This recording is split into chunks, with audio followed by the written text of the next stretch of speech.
deux questions. La première, c'est est-ce que vous auriez 2 mots à nous dire sur les différents acteurs du film? Et puis la deuxième, c'est acteur, réalisateur, comment on se perçoit? Est-ce que c'est facile de se filmer soi-même? Alors sur les acteurs du film, ce que je peux vous dire, c'est que je ne sais pas comment vous les avez trouvés, mais moi j'ai pris un bonheur énorme à travailler avec eux. On a là les 2 actrices principales du film, avec qui c'est des... Quand on a travaillé ensemble, c'est ce qui est remarquable pour moi quand les acteurs sont au top, c'est que déjà ils sont bons, c'est-à-dire que c'est des bonnes actrices, pour parler d'elles toutes les deux, mais je pense à Philippe Duquesne en homme, par exemple, ou Grégoire Osterman, ou enfin tous les acteurs, même Manu Payet. C'est-à-dire que c'est des gens, c'est des gens qui ont cette qualité, c'est-à-dire d'avoir un talent intrinsèque réel, mais le talent sans travail n'a aucun intérêt. C'est-à-dire que moi je m'ennuie très vite avec des acteurs qui savent bien jouer, il y en a plein. C'est comme quand je regarde les émissions des gens qui savent chanter, il y a plein de gens au milieu de nous qui savent chanter. La chose, c'est pas de savoir-faire. Ce qu'il faut, c'est savoir rentrer dans un univers, être à l'écoute, être inventif à l'endroit où on vous demande d'être inventif et tout ça. Là, vous avez 2 merveilles, regardez-les bien parce que ça va, bientôt on ne pourra plus les toucher, à part moi.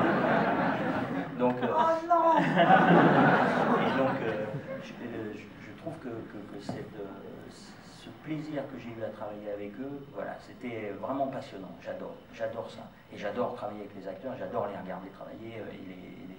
Voilà. Donc ça, c'est vraiment... je les remercie encore, je les remercierai jamais assez, elles et tous les autres, évidemment, qui sont dans le film. Se diriger soi-même n'a aucun intérêt, pour le coup. C'est-à-dire que voilà, concrètement, si j'avais pu ne pas jouer dans le film, je l'aurais fait, avec grand plaisir. Il s'avère que je suis plus connu comme acteur que comme réalisateur, que ça a aidé à monter le film, le fait que je joue dedans, parce que les partenaires financiers étaient plus rassurés de savoir que je jouais dans le film que du fait que je réalise. Donc, et du coup, le travail avec moi-même a été assez... voilà, j'étais plus dans un souci d'efficacité. J'ai tellement travaillé sur, quand on écrivait aussi le scénario, et puis ensuite dans la préparation du film, que le personnage était... voilà, je ne l'ai pas pris par-dessus la jambe, parce que, encore une fois, j'ai un tel amour du public, et c'est hors de question que je ne me défonce pas pour que ce machin voilà, existe et soit... Mais en revanche, j'ai pas perdu beaucoup de temps à tourner mes séquences parce que ça m'intéressait pas beaucoup de me diriger moi-même. Ça fait du bruit et personne ne comprend. Mais non, mais bah si. Bah, donc au bout d'un moment, donc j'ai fait assez rapidement parce que j'avais travaillé beaucoup en amont et je m'étais dit le personnage il sera là, ça sera ça. Et donc dans ce travail-là, finalement, voilà, c'est pas un grand kiff de diriger. C'est tellement agréable de filmer les autres et de les faire travailler et de les emmener dans votre univers que, voilà, c'est pas... J'ai pas envie que ce soit ma spécialité, quoi. Bonsoir. C'est une question plutôt pratique. Est-ce que c'était dur de jouer plus ou moins tout seul? Parce que je suppose que vous n'avez pas tourné chaque plan en même temps. Donc, je sais pas, il y avait quelqu'un qui vous donnait la réplique? Enfin, c'était vous entre vous? Mélanie va vous répondre. Parce que... marre de parler.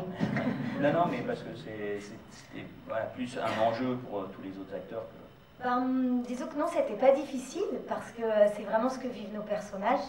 On tombe amoureux, enfin on communique à travers un mur, donc au départ c'était un petit peu déroutant effectivement de jouer face à ce mur, comme ce que vivent nos personnages. On avait une petite croix où on était face caméra.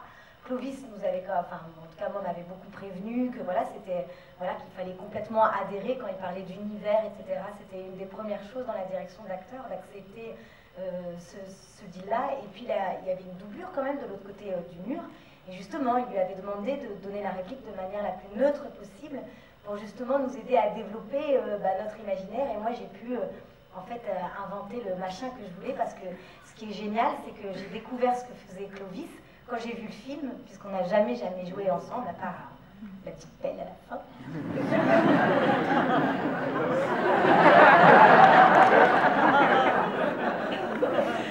Mais voilà, sinon, on n'a jamais joué ensemble. Voilà, Guilou, je lui avais dit, viens surtout pas ce jour-là, laisse-moi tranquille. voilà, c'était... voilà, donc en fait, c'est ça qui est assez extraordinaire sur le film, quand voilà, moi je suis que comédienne dedans, donc après on a fait le tournage, et puis 6 mois après je découvre le film, et je vois tout le travail de Clovis, et je me dis, waouh, c'est fou, ça marche tellement bien, on dirait qu'on est ensemble, et finalement, on a...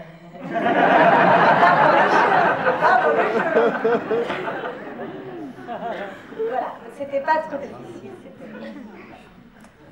On va prendre une dernière question. Patrick, c'est pour toi la toute dernière. Pour le jeune homme qui est là-bas, en rouge. Parce que moi aussi, parfois, quand je descends dans la rue, je me déclare toujours. Bonjour. Je voudrais savoir, j'ai pas très bien compris le rôle du professeur de piano ou du père. Enfin, je sais pas si c'est qui dans... Alors, en fait, c'est le méchant.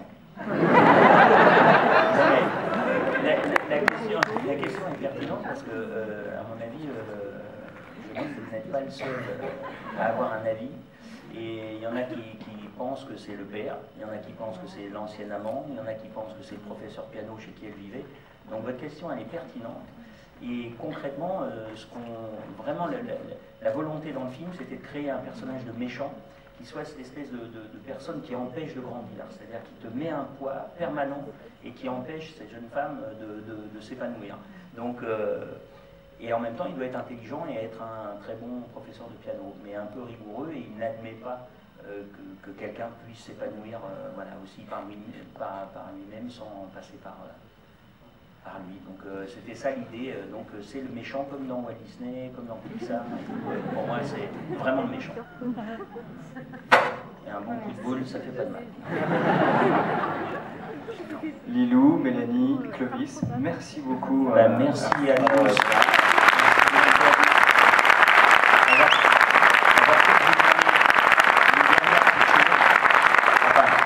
Deux petites choses. En vrai, c'est forcément la dernière ville qu'on fait, puisque c'est Paris, que demain le film sort. Donc je vais vous demander si vous avez aimé le film, évidemment, parlez-en. Un film ne marche et ne fonctionne que s'il est partagé par ceux qui vous conseillent d'aller le voir. Si jamais vous ne l'avez pas aimé, effectivement, dites-le à vos ennemis. Et puis, ils passeront un sale moment bien fait pour eux. Et puis, comme on a fait partout en province des salles debout, une photo, un selfie avec les salles debout qui font ouais. Après, vous tweetez. Il serait bien de dire que Paris aussi, ça vit. Voilà, exactement. Et Paris, ça tweet, ça Instagram et ça Facebook. Voilà, comme ça. Après, Fougli, Fougli, Mélanie Bernier, Méla Bernier, et Cornillac, Cornillac off. Et parce que lui, il a 20 000 followers, et moi 800, c'est tout pourri. Donc voilà, si vous pouviez nous faire des petits tweets, on serait contents. On est loin encore des 20 000, mais on y croit quand même. Merci beaucoup. Merci beaucoup.